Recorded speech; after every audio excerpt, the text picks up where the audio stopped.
Hello and welcome to the Astrology Forecast. My name is Sage, here as your eye into the sky, letting you know what the cosmic events are for the week, why they matter, and how you can use this information in your everyday life. We are in the midst of the final week of Cancer season, so if you're celebrating a birthday or if you know somebody who is, then that means they are at the tail end of Cancer season. Happy solar return. If it is your solar return month, this is your last week to get a solar return reading at 50% off. Link is below if you want to do that and come chat with me about what you can expect for the upcoming year.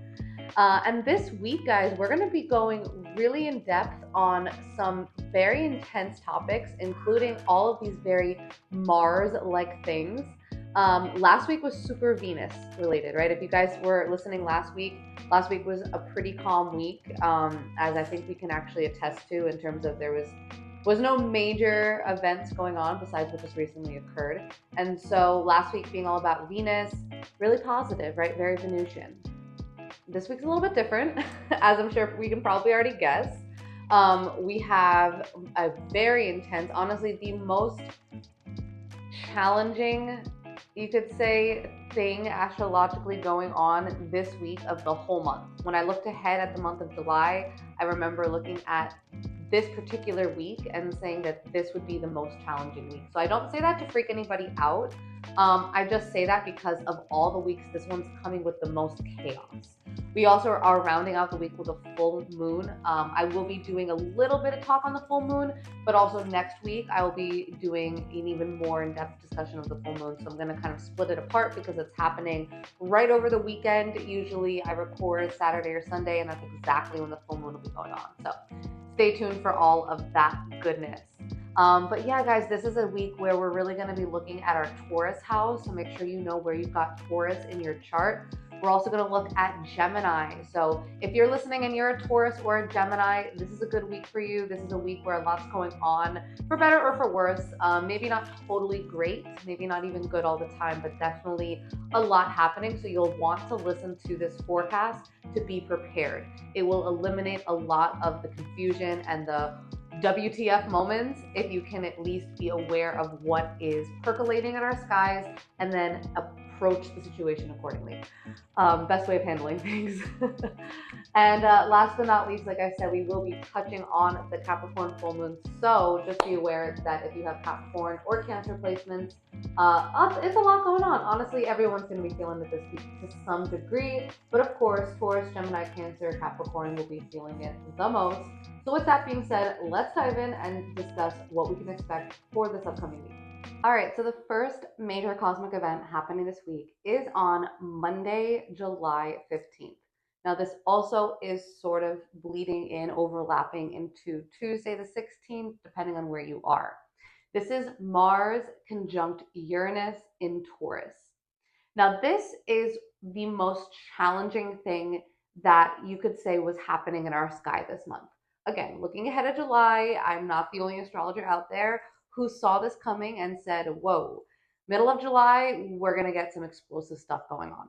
Now, I'm sure everybody listening already saw all of the stuff going on with Trump and what just occurred. It's so interesting because I was planning on recording this forecast on Saturday before everything happened.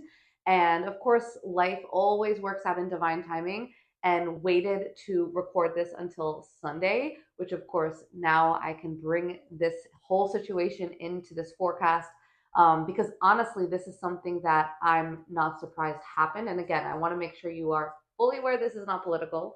I have no interest in talking politics on this channel, but we are going to talk a little bit about how that might have shown up. And I'm going to do the more in-depth one on my Instagram. So if you guys are tuned into me over there, or even on my TikTok, on those socials, you can definitely check that out for more in-depth discussion on that. So just know I won't be going too in-depth on that. We're going to focus more so on the Mars-Uranus. However, if you're interested, I'll touch on it and then head to my other socials for more info.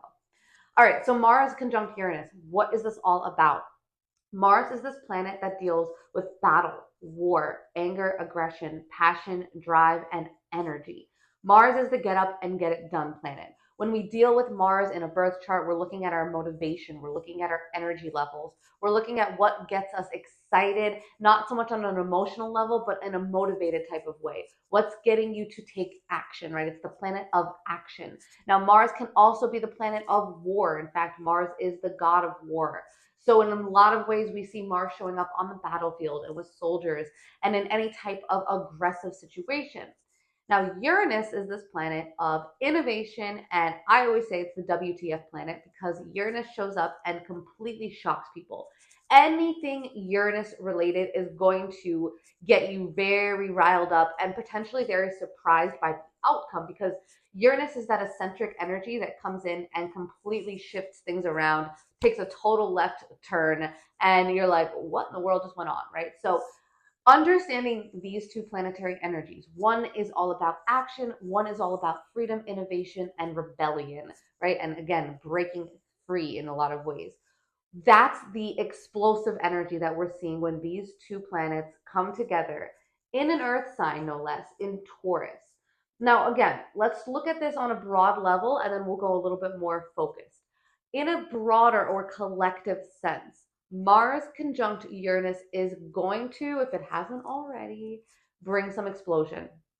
It is likely to be that shocking turn of events that might include war, attack, battle, any sort of conflict. Again, if we're talking globally, this can look like global attacks, right? This can look like acts of war. Now, with Uranus involved, it's not planned, right? This is a sneak attack. Let's put it like that. Now, we just saw this happening in the news, right? We just witnessed basically a sneak attack, an attack on former President Trump, where we witnessed this real time. And this is just an example of what could show up in the world collectively. If we can just look at Mars and Uranus in their general sense, it's already showing up, right? We're seeing it real time. Now, this can be a very scary thing. I'm not going to sugarcoat it, but it also can be a very innovative thing. This can be breakthroughs. If you consider that Mars is that planet of action and Uranus is the planet of innovation and freedom and change to some degree, when we combine these two energies, this can be the breakthrough you've been waiting for. So I don't want to make it look like this is the worst thing in the world to happen. For some, maybe. On a collective note, potentially. But if we really look to understand this, especially on a personal note, know that Mars conjunct Uranus and Taurus can actually be a positive thing. Now, Mars is not considered a positive planet, considered a malefic planet, which is, I think, if you listen to that word malefic, it speaks for itself. Not super positive. However, there's purpose behind this, right? There's some functionality we can work with here. Now, I do encourage you to check out the Taurus part of your chart. Knowing what house or area of life this is showing up for you is crucial if you really want to know how this might be playing out in your life. Again, this is going to look different for every single person. Of course, collectively, we've already witnessed this happening.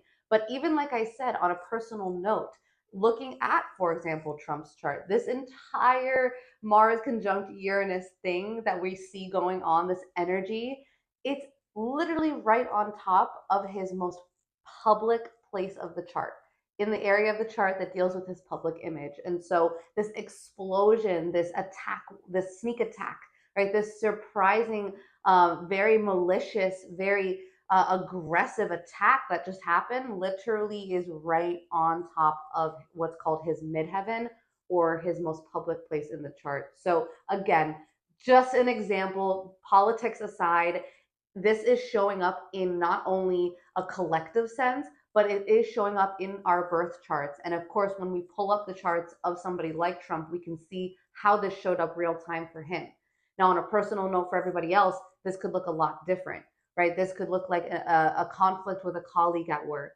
This could look like something maybe shocking comes up with your children or finances or your marriage all of a sudden takes a turn of events, right? Like this doesn't always look the same for every single person. But if you understand the basic energy that's being activated, this energy of breakthroughs, of potential changes, of shocking, maybe aggressive acts going on, very Mars like activities, right? That's that Mars energy, but it's getting influenced by this very Uranus vibe that's like, hey, let's do something different. Let's switch it up. Let's shock the people. So suddenly these Mars activities are coming out of left field. And it's again that WTF moment, but it's dealing with Mars stuff like weapons, like aggression, like conflict, like, fighting, all these things that aren't super positive. This is not sunshine and rainbows. Mars is essentially the archetypal soldier on the battlefield. And so this is the soldier doing something shocking and maybe revolutionary and maybe innovative. And again, this is why I say it's not always bad, because the way I can see this showing up, especially in Taurus, this earth sign energy, this very fixed energy that's very grounded, very rooted in routine. This could be like excavating, right? This could be like digging up the old ways of doing things, throwing it out and being like, okay, we need to completely start fresh. And that innovative touch that Uranus brings to Mars can make us take action and get rid of old ways, right? Dig up the old crud, the old mud, the old dirt that isn't needed anymore, right? It's not helping us. It's not nourishing us. This is not fruitful soil, right? We want to get rid of the nastiness. And so this could be exactly what this is. So again, knowing how it's showing up in your chart is helpful. If you are interested in, of course, booking a reading and coming and chatting with me, feel free. We can look at more in depth where this is for you.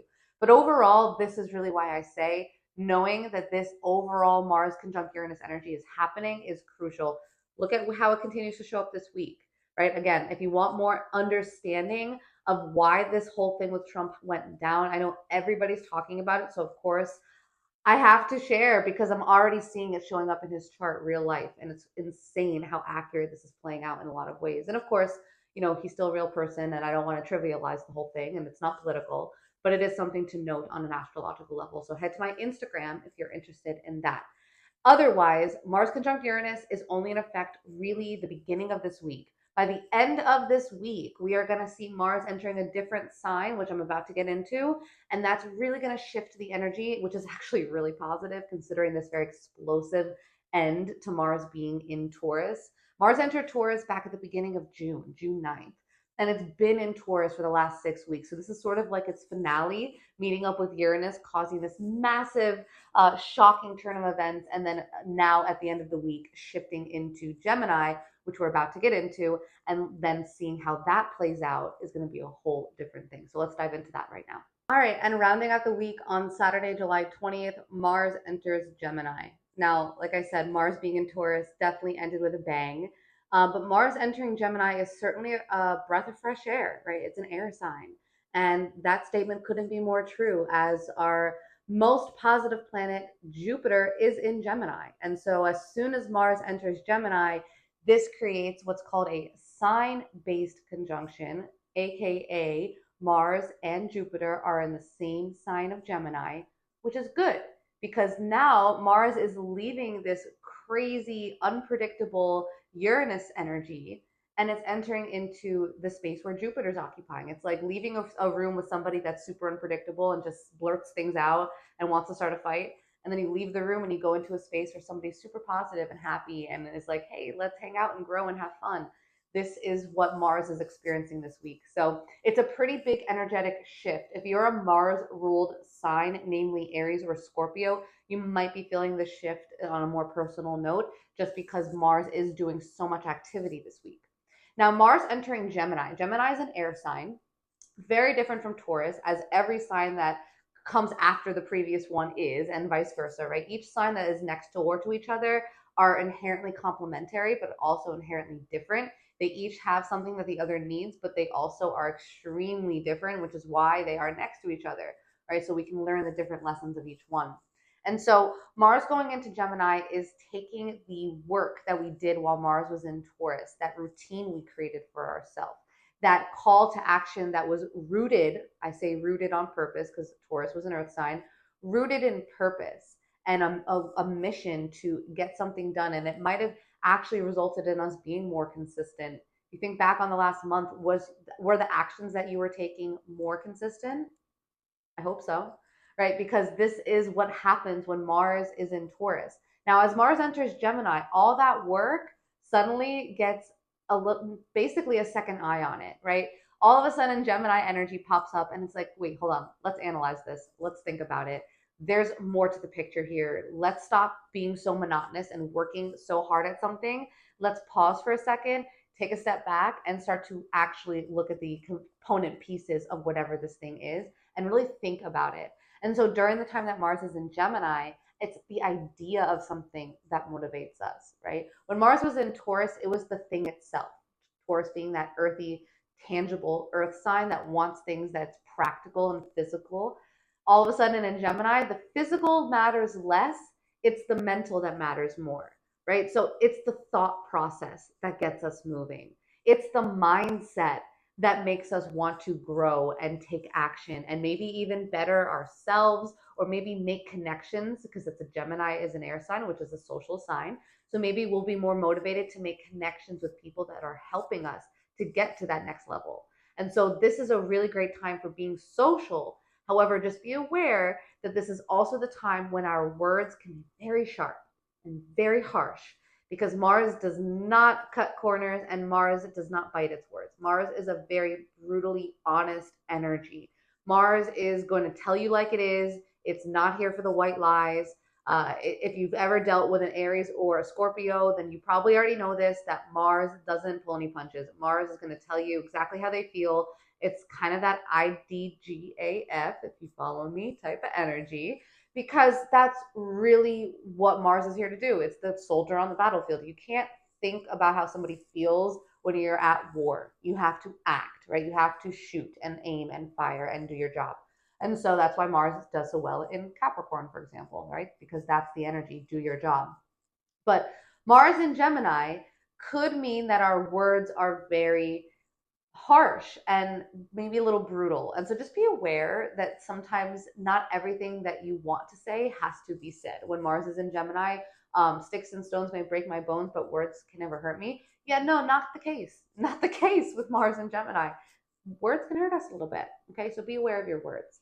Other things about Mars and Gemini, this could really get us moving in the social media space. This can incite some conflict, right? We could see some internet wars going on as Gemini tends to rule. Gemini and Aquarius, right? Air signs in general tend to rule those more tech oriented spaces. Geminis are, I always visualize Geminis as like the ones that like spearheaded Twitter or whatever it's called now, X, because that is like the quintessential Gemini energy. Just that quick, rapid fire, short messages back and forth, right? It's Mercury ruled, the quickest planet, the messenger planet. So Gemini is quick. Now, when Mars is in Gemini, that means speed, speed, speed. I can't emphasize this enough. The phrase hurry up, right? Let's go, that's so Mars and Gemini. And while this can actually quicken the pace in a lot of ways, whereas Mars in Taurus, the pace kind of slowed down, suddenly it picks back up. And so this can be a really good thing, right? This can get us moving. This can get goals accomplished a lot quicker. On the other side, this can be like speed kills, right? So be careful of like speeding, literally. We don't want to see that going on. Mars does rule over injury, so be very careful. You know, this is the time to basically curb the Mars impulse, right? But also feed into that Mars passion. Because Mars is that impulsive planet that wants to just take action. And with Gemini, it's doing it so quickly that it almost might get so scattered it loses its focus. And so that could cause injury, right? So we want to be careful that we take just that extra precaution, right? I'm not saying to go full on, earth sign mode here. Of course, it's an air sign, we're moving quick. But just have that little extra second thought, right? That's an air quality. Have a second thought in there before you jump into that task, before you take that risk, before you make that impulsive decision, just because that can be the downside, right? Where we lean into the impulse. And while it got us all riled up and excited and we were so passionate about it, sometimes that can result in things not going as well as we'd hoped, put it nicely. So we want to be careful, right? Speed can be amazing, but speed can also kill. So be conscious of both. Our mind is definitely, going to be even more activated, especially because we're going to be experiencing some stuff with Mercury later in the month. With Mars, I'll get more into that in August, so I guess I should say later into next month. But overall, Mars and Gemini, if you are a Gemini rising, pay attention and make sure that you, number one, are taking care of yourself. being conscious of any injuries. Gemini risings are known for speed anyway. When Mars is in the first house, my goodness, slow it down. I'm not saying to not align with the energy. I'm just simply saying to make sure that you don't hurt yourself when you're getting so amped up and so speedy. Gemini rising also, you might be feeling a little bit more motivated, a little bit more, ready to take action. And this goes for all Gemini placements. I say rising especially because we're going to be feeling it the most, but also Gemini moon, Gemini sun, or if you just have Gemini placements in general, this will be the time when you might be feeling that Mars energy coming through. Sometimes it can be aggression, sometimes it can be passion. Mars can be frustration. So be aware that sometimes if things aren't moving quick enough, Mars can get us feeling a little frustrated, rouse up some feathers, and that's just nature of the game. But if you know this, if you're aware of it, if you're proactively working with it, then it shouldn't be so bad. And that is all to do with the Mars and Gemini. I think we pretty much covered all bases. Like I said, we do have a full moon on the 21st, literally the day after Mars enters Gemini. We have a full moon in Capricorn, the second one, right? We had another one at the end of June. It's rare to have two full moons in the same sign. It's not a blue moon because it's not in the same calendar month, but it is still pretty rare and it is very significant. And aside from the fact that it's in the same sign, know that full moons always, always, always make us feel more emotional. And they bring up things to the surface that we don't always want to look at because the moon is illuminated and the moon is our private self. So it's illuminating the shadows, it's illuminating the stuff that we hide. And so usually this energy starts to become more apparent a few days prior. I wouldn't be surprised if by the 18th, 19th, we start to feel this energy coming up. Be conscious of people driving on the roads during a full moon on a weekend. Again, full moons can bring about babies being born, more people calling the cops. I see crazy drivers every single full moon. Me and Shane will be in the car and we're like, yeah, it's a full moon because people are driving crazy. So just make sure, again, especially since Mars will have just entered Gemini the day before, that you are taking proper precaution. And of course, have fun. This is a time of culmination. It's a time of celebration. That's what full moons are here for. That's why people do full moon parties. So enjoy it, really like own this energy, of course, but also just be aware of it. And if things do come up that make you question why you're feeling this way, why you're feeling more than usual, in this case with Capricorn, we might be feeling more called to action, more called to the responsibilities on our plate. We might be feeling like all of a sudden the workload is either it's paying off, or we're feeling overwhelmed by it. And again, knowing where this is showing up in your chart is very helpful. If you want to be proactive and come chat with me ahead of time before this full moon hits, and again, even before the whole Mars and Uranus stuff plays out to its T, if you want to come chat with me, of course, you already know where to go. Hit below and you can book a session with me. But otherwise, you guys, that really wraps us up. I hope that everybody does ride out this week as smoothly as possible. Of course, I would definitely pay attention to how things progress in the news. If you want more updates during the week, make sure you head over to my Instagram. If you hit the link below, you will be directed. You can go to my Instagram from there. So, of course, if you hit that link, it'll bring you to everything. And, of course, as I said at the very beginning, if you're a Cancer, it's your last week to get that solar return reading for 50% off. And I offer gift certificates. So if you have not gifted that Cancer in your life, maybe it's a belated gift, or maybe it's this week, and you want to gift them that gift of knowing what is on the timeline for them this upcoming year, what they can expect. All of that can be unpacked in a solar return reading. Link is below if you're interested in that.